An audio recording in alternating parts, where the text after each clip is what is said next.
Join us as we explore the rock, meet some cheeky monkeys, and explore the beautiful cave of St. Michael, as well as the exciting World War II tunnels before we set sails for Spain. Hi, I am Anne-Lill and this is Dean. We are from Sydney.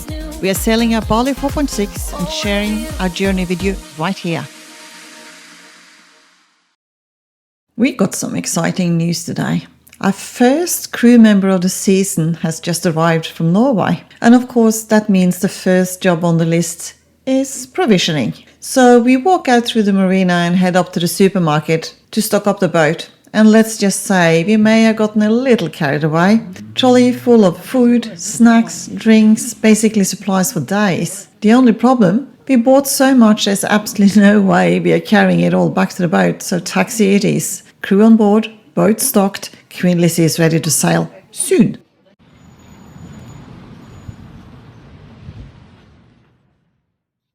So we're walking to get to the tours where we're going to do the rock, cable car, have a look at that and see stuff. That's good. 10 minutes from where they dropped me. Oh, okay. Here. Ah, right. Okay. Oh, well, we might do that. We're going to do the tours, see how that works out. So what we're going to do, being a tourist for the day, is this.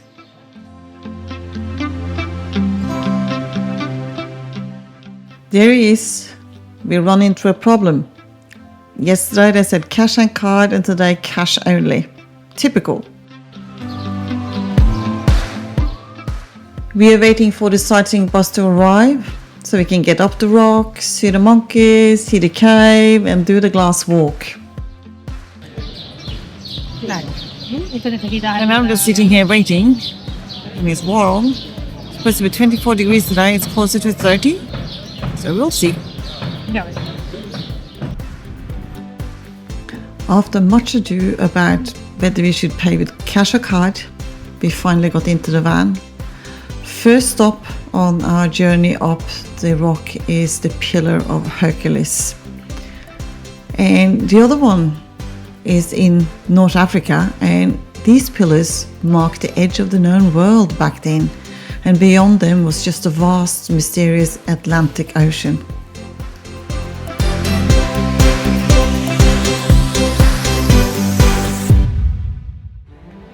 We are inside St. Michael's Cave here in Gibraltar, and honestly, it's way bigger than we expected. This cave has been forming for thousands of years, with water slowly carving out these massive limestone chambers and incredible stalactites hanging from the ceiling. For centuries, people believed this cave was bottomless, even linked to legends about secret passages to Morocco.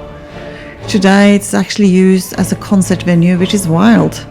Standing in here with the lighting and the scale of it all, it feels part natural wonder and part ancient legend. You may wonder why they call it St. Michael's Cave. Look at this image and you will see why.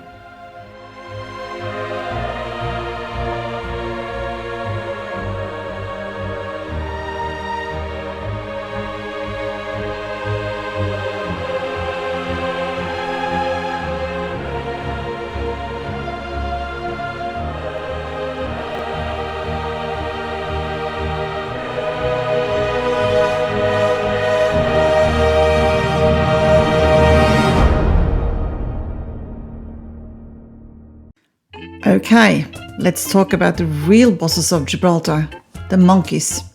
These little legends run the rock. 1 minute they're posing for photos, the next they're eyeing up your backpack like it's a snack bar. They're officially called Barbary macaques, but honestly, professional pickpockets feels more accurate. They're cute, they're cheeky and just slightly intimidating, and we definitely kept a tight grip on the camera. Would we visit again? Absolutely. Would we trust them? Not for a second. Well, we got past the monkeys with no incidents, luckily. And now we are standing at one of the viewpoints. It is an amazing view from up here. And all the way down there, we can see the marina where the boat is, and then we can actually just see the sunshade. The worst that can happen. Me fainting?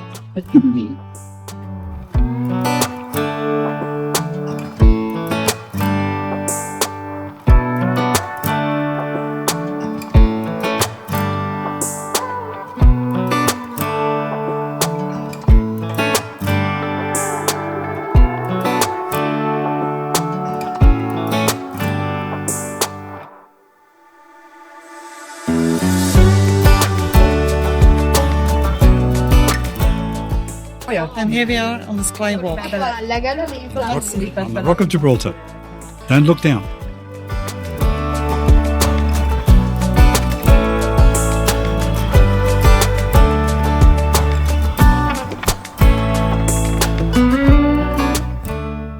The rock is also home to a small outdoor museum about the Great Siege of Gibraltar. It was Spain's biggest attempt to take Gibraltar back from Britain. It lasted nearly 4 years, from 1779 to 1783, making it one of the longest sieges in British history. Spain and France surrounded the rock, bombarding it from land and sea, but the British held strong, carving tunnels straight into the rock to mount cannons high above their enemies. They were even floating unsinkable gun batteries that ended up sinking anyway.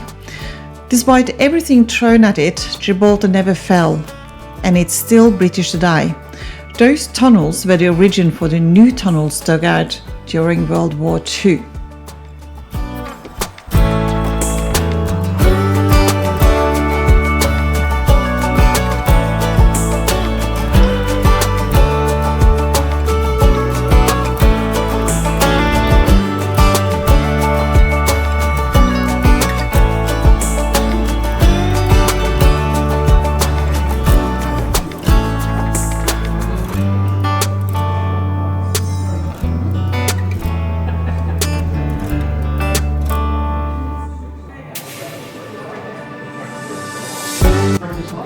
It is very civilized. They have bars everywhere. So we're sitting down, cooling down. Dean is having a beer and I'm having a Tinto de Verano, which is a very refreshing lime and red wine spritzer. It's fantastic.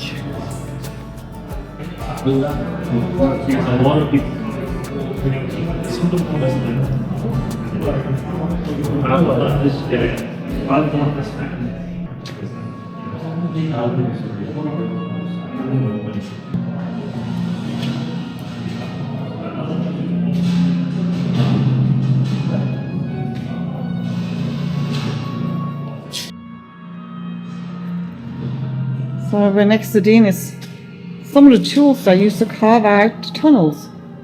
Look at this.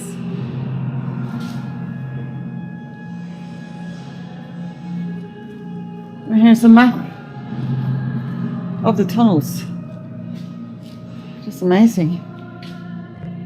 16,000 people.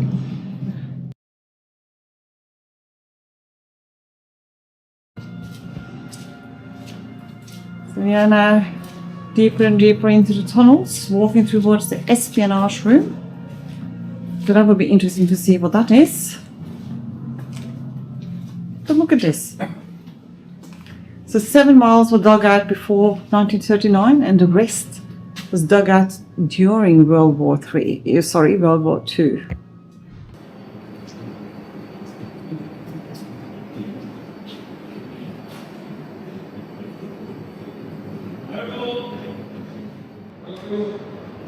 So they built a secret cave in case the Gibraltar fell, and they had 6 people that stayed behind and spied. So a secret cave with 6 people in case Gibraltar was falling.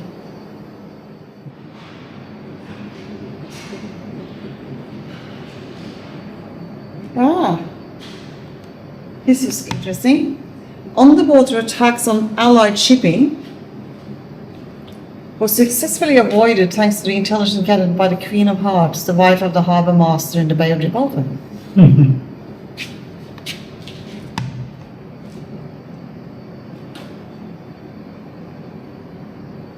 Queen of Hearts. So, and here she is. The family.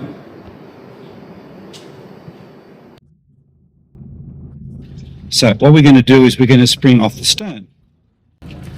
Now, what we're wanting to do is to keep the back of the boat pinned to the dock. Yeah, and I already put a couple extra fenders there. Yep, and we're going to pivot the bow out so we can then pull away.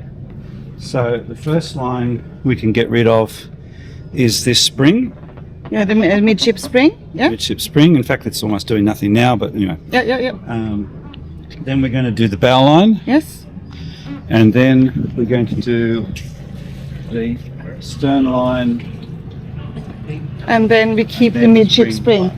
The midship spring is once we've already pulled out a bit. The stern midship spring. Yeah. Yeah. So there's this one first. Yeah. And one second. This one we've got to do from here anyway. Yeah. That one second, the stern third, and then we're going to use the spring to spring off. Yep. Okay. So should we try to just get this one off now so it doesn't do anything? We can take it off now. It's not doing anything. Yep. So we're not going to do any other lines then until the guys here. Yeah. Haven't called in yet. No, so we just do that one off. And I'll get Marianne to do the ropes on that one. I just showed her how to do it. I'm not sure if it's on top or underneath, so you have to figure that out. Let's I don't know if see. you can undo it yet or not. Oh yeah, this one is loose. See here? It's actually on top and you can take it off. It's actually on top. Okay.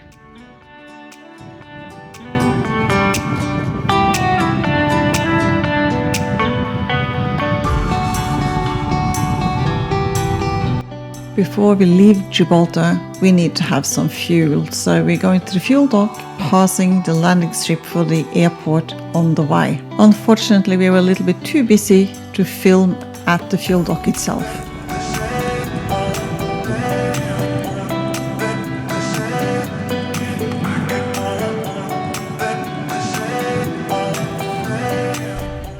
We have now left Gibraltar and have entered into Spain.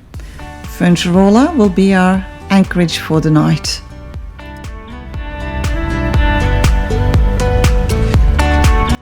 And we have stopped for today at a small Spanish cove called Playa de Herrera, I think it is.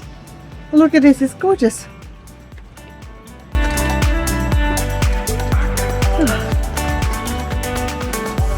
Absolutely gorgeous.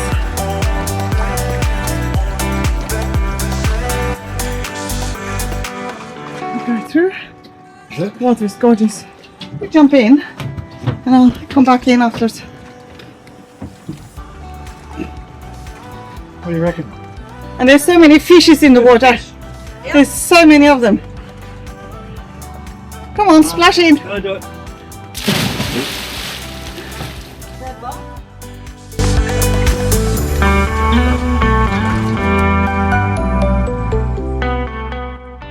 Another gorgeous morning, 26 degrees, same as the water.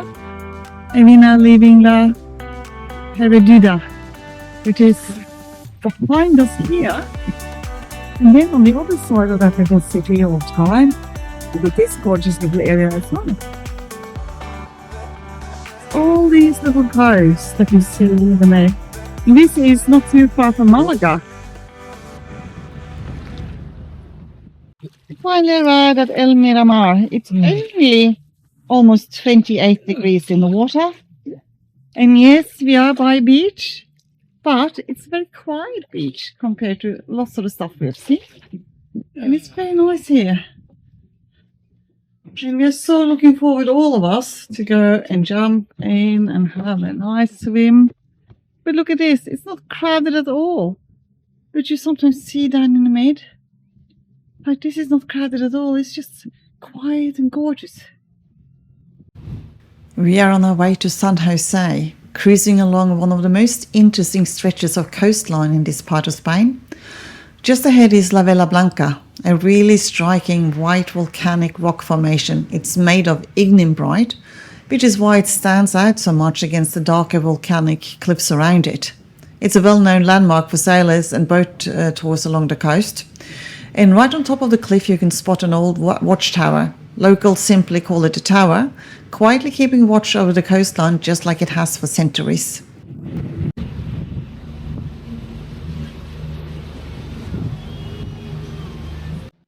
So for the first day in ages, we're going to go to shore because we can put a dinghy into that marina over there. Which is fantastic.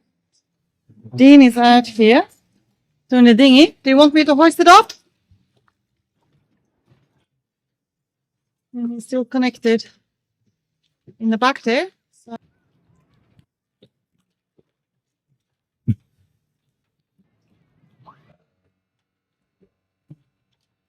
Well, hang on to something because you haven't started the engine. I'm tied on at the front. Oh, you're tied on, okay.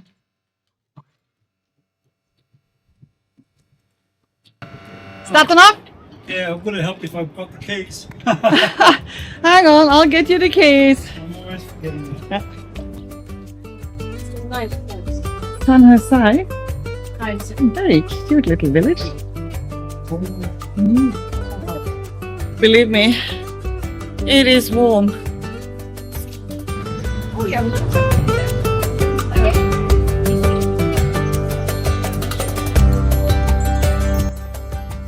What a place to have a bar, huh? You have a drink and then we'll go and have dinner. How's that sound? Or some snack or just a little bit. Dinner.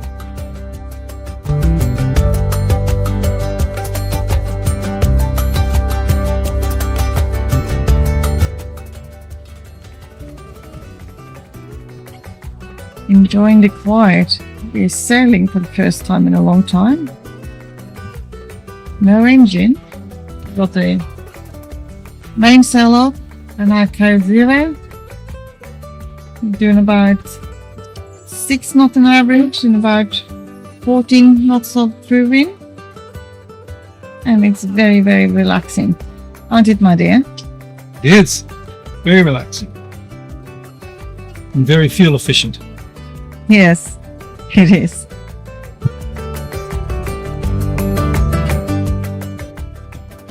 We have now ended up at Cala Zarada.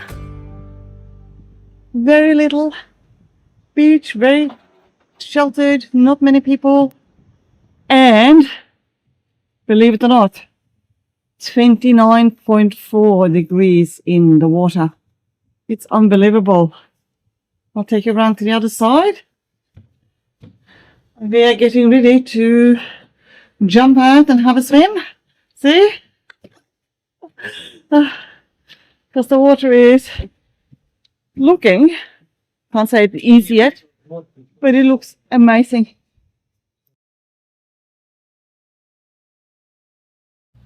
Another gorgeous morning, leaving the anchorage.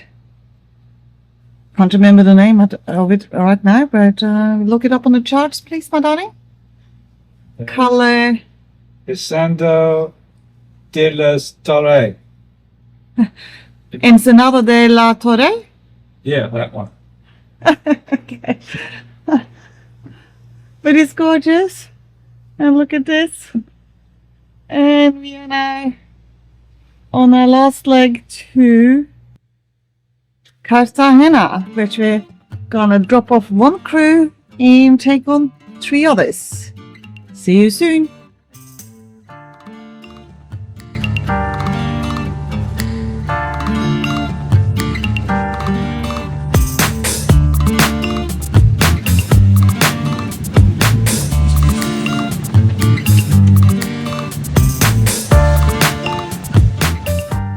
All right, after a great run down the coast, we are finally arriving in Cartagena, and what a place it is to sail into though.